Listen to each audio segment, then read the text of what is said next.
नमस्कार, मैं हूं शुभे और आप देख रहे हैं न्यूज ऑन नेशन।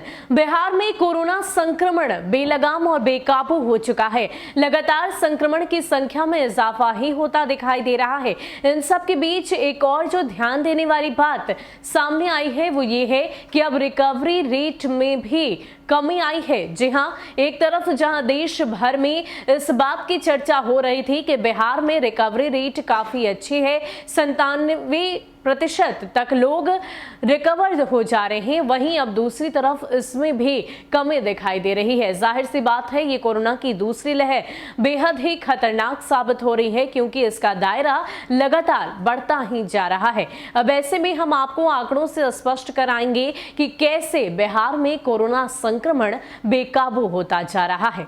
राज्य में पिछले 5 दिनों में कोरोना संक्रमितों के स्वस्थ होने की दर में 3% की गिरावट दर्ज की गई है, जबकि संक्रमण दर में 2% की बढ़ोतरी हुई है। संक्रमण दर पिछले वर्ष अप्रैल 2020 की तुलना में अधिक है। राज्य में 7 अप्रैल 2021 को 85,050 सैंपल की जांच की गई। इनमें 1,527 नए संक्रमित मिली। राज्य में इस दिन संक्रमण की दर 1.79% रही। वहीं संक्रमितों के स्वस्थ होने की दर 97.24% थी। इनमें 5वें दिन 11 अप्रैल को काफी अंतर आया। उस दिन राज्य में 99,023 सैंपल की जांच की गई, जबकि 3,756 संक्रमित पाए गए। संक्रमण दर बढ़कर 3.69% हो गई। वहीं स्वस्थ होने की दर कम होकर 94.24% हो गई है। 30 अगस्त 2020 की राज्य में अगर बात की जाए तो 1,07,730 सैंपल की जांच हुई थी, जिनमें 2,078 संक्रमित मिले। तब राज्य में संक्रमण की दर 1.92% थी,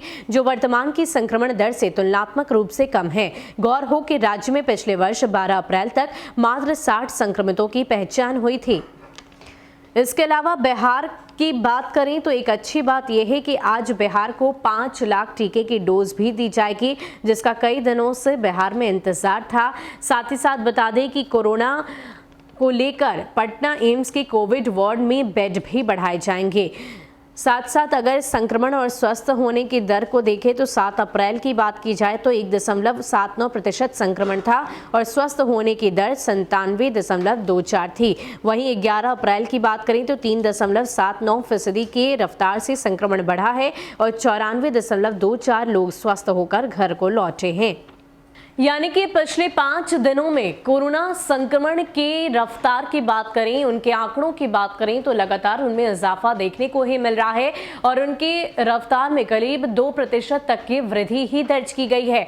वहीं अगर स्वस्थ होने की दर की बात करें तो उसमें 3% तक गिरावट दर्ज की गई है। यानी कि ये एक भयावह स्थिति है। जहां कोरोना संक्रमण लगातार तेजी से पांव पसारता जा रहा है, तो वहीं रिकवरी रेट जो पहले अच्छी हुआ करती थी उसमें गिरावट दर्ज की गई है। ऐसे में राज्य सरकार की तरफ से कई सारे अहम फैसले लिए जा रहे हैं, निर्णय लिए जा रहे हैं। तमाम तरीके से हर वो कोशिश की जा रही है, प्रयास किए जा रहे हैं कि किसी भी तरीके से इस बढ़ते हुए कोरोना संक्रमण के दायरे को समटा जा सके। लेकिन कहीं ना कहीं ये दूसरी लहर बेहद खतरनाक साबित हो रही है, क्योंकि इसका दायरा लगातार बढ़ता ही जा रहा है। ऐसे में राज्य सरकार की तरफ से अगर हम राजधानी पटना की बात करें तो यहाँ पर एम्स में बेडों की संख्या में बढ़ोतरी की जाएगी। साथ ही साथ एक अच्छी बात यह है कि 5 लाख कोरोना वैक्सीन की डोज जिसका बिहार को इंतजार था वो खेप आज बिहार आ रही है। साथ ही आपको बताते चलें कि 17 अप्रैल को राज्यपाल महामहिम फागू चौहान की अध्यक्षता में सर्वदलीय बैठक की जाएगी, क्योंकि कोरोना लगातार अपना पांव पसार रहा है। ऐसे में जाहिर सी बात है कुछ और भी ज्यादा कड़े और अहम निर्णय लिए जा सकते हैं। इसलिए हम भी आपसे लगातार इस बात की अपील कर रहे हैं कि मास्क जरूर लगाएं, अनिवार्य रूप से मास्क अपनी जीवन शैली में शामिल करें। साथ ही साथ 2 गज की दूरी का पालन करें और हाथों को बार बार साबुन से धोना ना भूलें, क्योंकि इस बढ़ते हुए कोरोना संक्रमण में अब ये लड़ाई आपकी खुद से है। जीवन आपका है और सुरक्षा आपके ही हाथों में है, क्योंकि अगर आप अपनी सुरक्षा का ख्याल नहीं रखते हैं तो जाहिर सी बात है आप अपने परिवारजन, अपने समाज और साथ ही साथ बिहार को खतरे में डालेंगे। फिलहाल के लिए इतना ही। ऐसे ही अपडेट्स के लिए आप हमारे साथ बने रहिए और देखते रहिए न्यूज ऑन नेशन। नमस्कार।